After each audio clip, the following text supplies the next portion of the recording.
আর দোকান থেকে কিনে খেতে হবে না আপনাদের তড়কা। এবার আপনারা বাড়িতেই বানিয়ে ফেলবেন এই সুস্বাদু পনির তড়কার রেসিপি।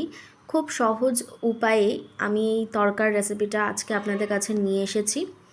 তো চলুন দেখে নিই এই রেসিপিটা কিভাবে বানাবো।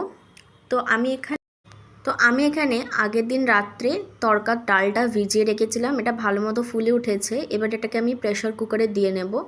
প্রেশার কুকারে এটাকে দেওয়ার পর একটু পরিমাণের থেকে বেশি আমাদেরকে জল অ্যাড করতে হবে, কারণ এটার গ্রেভিটা এই তড়কার যে বেশি পরিমাণে আমরা জলটা অ্যাড করছি সেটা দিয়েই হবে। এবার কী কী ইনগ্রিডিয়েন্টস লাগছে দেখে নিই। প্রথমেই লাগছে আমাদের পেঁয়াজ কুচি, টমেটো কুচি, আদা রসুনের পেস্ট, আর কাঁচা লঙ্কা কুচি এবং পনির কুচি। একটা কড়াইতে তেল নিয়ে তেলটা গরম হলে আমরা এর মধ্যে পেঁয়াজ কুচি দিয়ে নেব।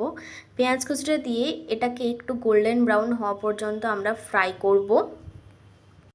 পেঁয়াজটা একটু গোল্ডেন ব্রাউন ভাজা হয়ে গেলে আমরা এর মধ্যে অ্যাড করব টমেটো কুচি, এবং টমেটো কুচিটা দেওয়ার পর আমরা এর মধ্যে অ্যাড করব কুচি করে রাখা কাঁচা লঙ্কা। কাঁচা লঙ্কাটার পর আমরা এর মধ্যে অ্যাড করব আদা রসুনের পেস্ট, এবং এটাকে ভালো মতো আরেকটু কষিয়ে নেব। এবং কষিয়ে নেওয়ার পর আমরা এর মধ্যে কিছু গুঁড়ো মশলা অ্যাড করব, যেমন লঙ্কা গুঁড়ো, হলুদ গুঁড়ো এবং জিরে গুঁড়ো, এবং অবশ্যই স্বাদ মতো নুন অ্যাড করে নেব। নুনটা অ্যাড করে নেওয়ার পর সব মশলাগুলোর সাথে আবারও ওটাকে ভালো করে আমরা কষিয়ে নেব, এবং খানিকক্ষণ কষানোর পর ওই আগে থাকতে সেদ্ধ করা তড়কার ডালটা আমরা এর মধ্যে দিয়ে নেব। পুরোটা যেই জলটা থাকবে পুরো জলটাই দিতে হবে, কারণ ওই জলটা দিয়েই আমাদের গ্রেভিটা হবে।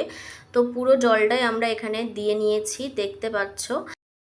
জলটা বেশি রাখার কারণ হচ্ছে যদি ডালটা সেদ্ধ না হয়ে থাকে, যদিও আমরা 15-20টা সিটি দিয়েছি, সেদ্ধ না হওয়ার কোনো কারণ নেই। যদি না হয়ে থাকে তাহলে এই জলটা দ্বারা আরেকটু সেদ্ধ হয়ে যাবে ভালো মতো, এবং গ্রেভিটাও আমাদের খুব সুন্দর হবে। এবার আমি অ্যাড করে দিলাম পনির কুচি, এবং পনির কুচিটা অ্যাড করে দেওয়ার পর আমাদের আরও কিছুক্ষণ এটাকে ফোটাতে হবে। এবং লাস্টে আমরা অ্যাড করব এর মধ্যে কসুরি মেথি। কসুরি মেথিটা কিন্তু না অ্যাড করলে হবে না, এটা দিলেই আমাদের তড়কার টেস্টটা আরও সুন্দর হবে খেতে।